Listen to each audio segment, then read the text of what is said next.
आता वळूयात नाशिककडे। नाशिक जिल्हा परिषदेतील महिला छळाच्या आरोपांच्या प्रकरणात मोठी अपडेट समोर येतेय। शासनाकडून या प्रकरणाची गंभीर दखल घेण्यात आली आहे। जिल्हा परिषदेच्या वरिष्ठ अधिकाऱ्यांना मुंबईला बोलावून घेण्यात आलंय। 8 दिवसांपासून या प्रकरणाची विशाखा समितीकडून चौकशी देखील सुरू आहे। अधिक माहिती घेऊयात प्रांजल कुलकर्णी यांच्याकडून। प्रांजल, नेमका काय सगळा प्रकार?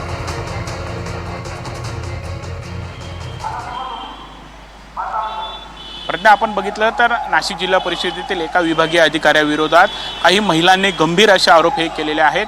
मानसिक यासोबतच लैंगिक छळाचे हे आरोप आहेत आणि या संपूर्ण प्रकरणात खरंतर खळबळ ही जिल्हा परिषदेमध्ये उडालेली आहे।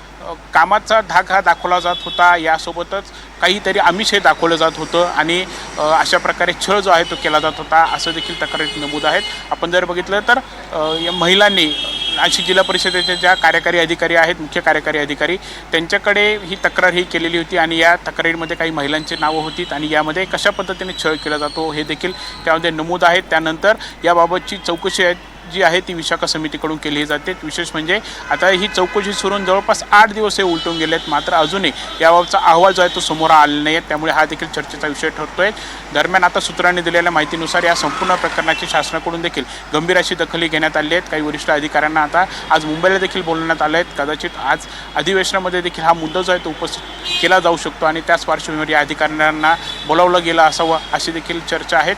दरम्यान आता एकीकडे शासनाने देखील गंभीर दखल घेतली आहे, तर दुसरीकडे आता चौकशी समितीचा जो काही अहवाल आहे त्याकडे देखील लक्ष लागलं आहे। या महिलांनी जे काही आरोप केले त्या आरोपांमध्ये किती तथ्य आहेत, नक्की हा अधिकारी जे आहेत ते दोषी आहेत का, किती महिलांनी असे आरोप हे केलेत, या चौकशी समितीच्या अहवालाकडे आता यामुळे लक्ष हे लागलेलं आहे। विशेष म्हणजे आता मुख्य कार्यकारी अधिकारी असतील, यासोबतच विशाखा समितीच्या अध्यक्ष सध्या विविध कारणास्तव रजेवरती आहेत आणि इतर देखील कोणीही अधिकारी याबाबत कॅमेऱ्यासमोर देखील बोलण्यास तयार नाही आहेत। त्यामुळे कुठेतरी आता एकंदरीतच महिलांनी हे आरोप तर केलेले आहेत, याबाबतची चौकशी देखील सुरू आहेत आणि विभागीय अधिकाऱ्याविरोधातच हे आरोप हे केल्यामुळे कुठेतरी आता जिल्हा परिषदेमध्ये देखील या सर्व गोष्टीकडे लक्ष हे लागलेलं आहे। प्रज्ञा, नक्कीच तुर्तास धन्यवाद या संपूर्ण माहितीसाठी। तर या संपूर्ण प्रकरणामध्ये आता काय कारवाई होते हे पाहणे तितकंच महत्त्वाचं ठरणार आहे।